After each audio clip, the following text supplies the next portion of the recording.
여러분 안녕하셨어요? 스마일쿡의 김홍란입니다. 궁중에서 드시던 그런 조상들이 해서 드시던 떡잡채를 편안하게 요즘에 해먹기 편안한 방법으로 제가 바꿔보았습니다. 궁중 떡잡채라고 하면은요, 딱 한 가지만 달라요. 고춧가루를 넣지 않는다는 거. 궁중식은 고춧가루 사용을 하지 않습니다. 그런데 거기에는 부재료로 또 심상치가 않은 게 많은데요. 준비하려고 마음먹으시면은 없어서 그만둬야지 하시는 경우가 많습니다. 찹쌀로 떡을 구워서 그걸 식힌 다음에 또 썰어서 쫄깃쫄깃하게 섞어서 해서 먹는 것도 있고요. 참 다양한데 오늘은 버섯 3가지 넣고 호박 오가리를 하나 넣어봤습니다. 호박이 이게요, 은근히 들어가면 맛있어요. 마른 호박은 이런 모양으로 생겼는데요.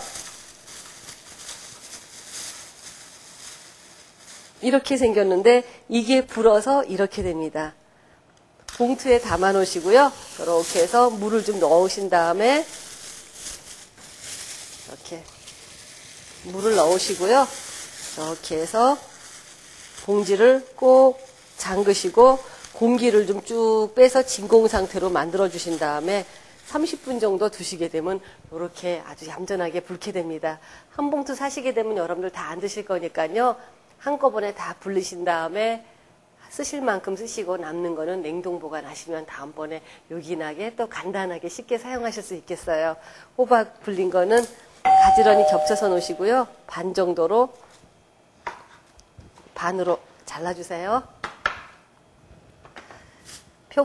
새송이 버섯은 그냥 자기 모양대로 길쭉길쭉하게 썰어주시고요. 맛버섯은 그냥 쭉쭉 뜯어서 자연스럽게 자기 모양을 다 살려주시고 아래에 붙어있는 지저분한 버섯만 이렇게 제거를 해주시면 됩니다. 표고버섯은 충분히 불리신 다음에 불리시는 방법 참고하시고요. 꼭지 부분 지저분한 거는 한번 잘라주시고요. 여기 부분 다 먹는 거니까 버리시지 마시고 꼭 드시도록 하세요. 쫄깃쫄깃한 맛이 고기 못지않게 맛있습니다. 조금 도톰하게 써시고요. 남는 표고버섯은 냉동하시면 되겠죠. 양파는 길이대로 이렇게 썰어서 거의 두께가 버섯하고 비슷하게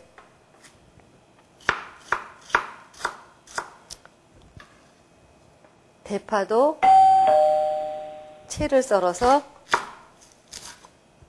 양파하고 거의 비슷한 두께로 되게 또 풋고추도 이렇게 썰어서 너무 가늘지 않게 준비를 해놓고요. 홍고추도 마찬가지예요. 같은 크기로 썰으니까 여러분들 제가 보여드리는 거는 생략했고요. 당근은 요 정도 두께로 썰어서 길이가 버섯이나 떡 길이랑 비슷하다 싶으면 저울에 달아보시면 정확하게 10g 나갑니다. 그럼 이렇게 3쪽 정도 준비해 주시면 30g이니까요. 이것도 도톰하게 이렇게 썰어주세요. 재료 준비가 아주 간단하게 끝났습니다. 양념을 만들어 볼게요. 양념은 2가지예요. 고기하고 버섯을 하는 양념과 또 떡잡채를 하는 본양념인데요. 기본 버섯하고 고기 하는 양념은 제가 이미 이렇게 합해 놨고요. 또 본양념은 간장하고 설탕인데 설탕량이 더 많죠. 설탕량이 더 많아야지만 떡이 들어가는 음식에는 이 간이 맞고 훨씬 더 맛있게 느껴지십니다. 여기에 섞어서 이렇게 두시고요. 나중에 번거롭게 참기름, 후추 추가하시지 마시고 지금 여기다가도 참기름 넣어주시고요. 여기도 참기름 넣어주시고 또 후춧가루도 섞어서 잘 저어주신 다음에 이거는 본양념, 이거는 제음용 양념으로 사용하시면 됩니다. 자, 그러면 버섯 종류를 하고 호박 종류를 여기다 이렇게 담고요.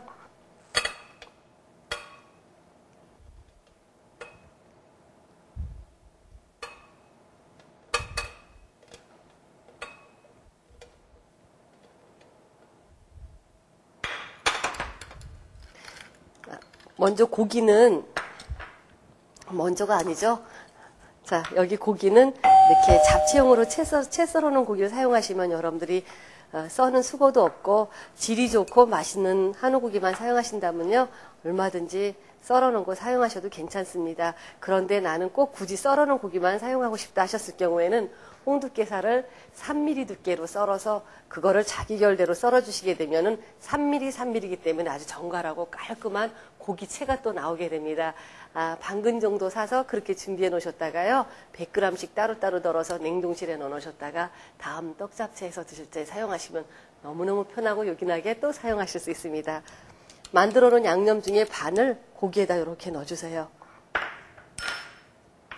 고기를 조물조물해서 간이 배도록 해주시고요.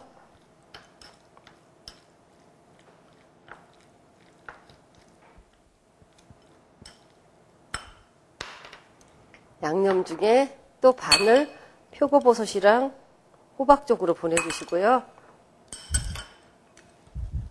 이렇게 잘 섞어주신 다음에 또 맛버섯하고 새송이버섯 쪽으로도 나머지 양념을 부어서 같이 섞으시게 되면 버섯 쪽으로 간이 많이 먹어 들어가기 때문에 또 간의 일정한 맛이 안 나오게 돼요. 그래서 지금 나눠서 하고 있는 겁니다. 호박 오가리는 이렇게 해가지고 남은 양념을 다 싹 훑어서 사용하시게 되면 아주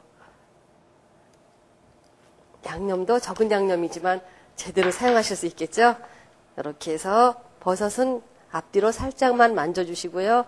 가끔씩 안에 겹쳐있는 거는 이렇게 뒤적뒤적하면서 섞어주듯이 해주셔도 벌써 버섯에 이렇게 간이 살짝 묻어있는 게 여러분들 보이시죠? 표고버섯도 제법 맛을 빨아먹고 있습니다.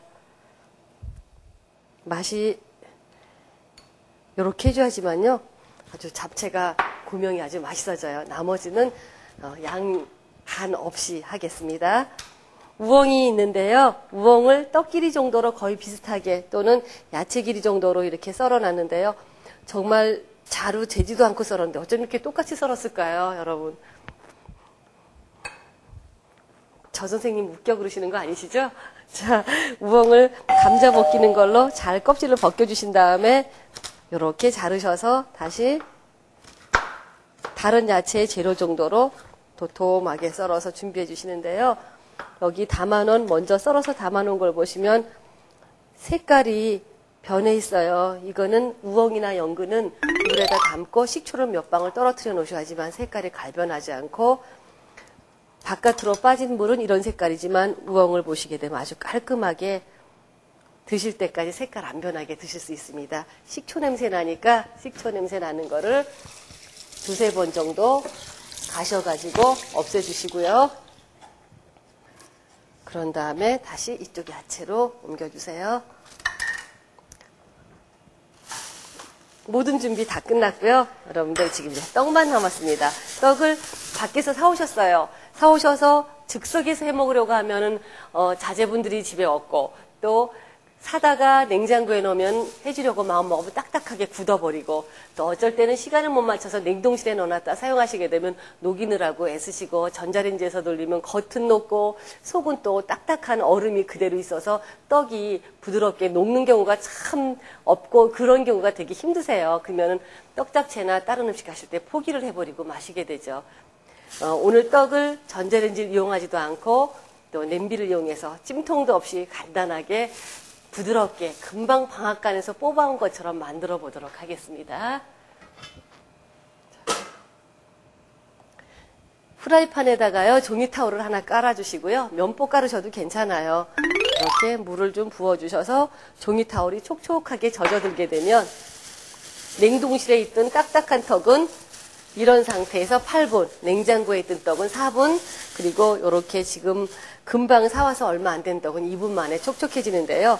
이거는 냉동실에 있던 떡인데 냉장고로 옮겼기 때문에 냉장고에 있다고 보셔야 할 때죠. 최종적으로 얘네들이 있던 장소를 얘기하는 거예요. 그러면 냉장고에 있던 떡이니까 4분 정도 익혀주게 되면 방앗간에서 금방 뽑은 떡처럼 맛있게 되는데, 슈퍼마켓 가면 요즘은 이렇게 예쁜 떡이 많이 나와요. 가격도 비싸지도 않은데 거의 버섯이랑 굵기가 다 비슷하기 때문에 상에 담았을 때도 예쁘고 또 음식이 굉장히 멋있어 보이기도 하고 또 양념도 골고루 먹어서 야채랑 드실 적에 떡만 따로 도는 것도 또 없게 되고 그렇습니다. 자, 뚜껑 덮고 불을 켜겠습니다. 30초 정도 가열해 주신 다음에요. 불을 줄이시고 4분 하시게 되면 냉장실에 있던 떡은 맛있어지고 냉동떡은 8분입니다. 그런데 이렇게 하셨는데요. 뚜껑을 열고 나서 떡이 탔어 그러시는 분 계세요. 종이가 탔어 하시는 분들은 떡이 너무 양이 많거나 너무 많이 얼어져 있는데 종이 타올을 한 겹만 깔았을 경우에는 그 물을 떡이 다 수증기로 사용하고도 부족하기 때문에 타게 되는 거죠. 그럴 때는 물회를 옆에다 살짝 부어주시게 되면요.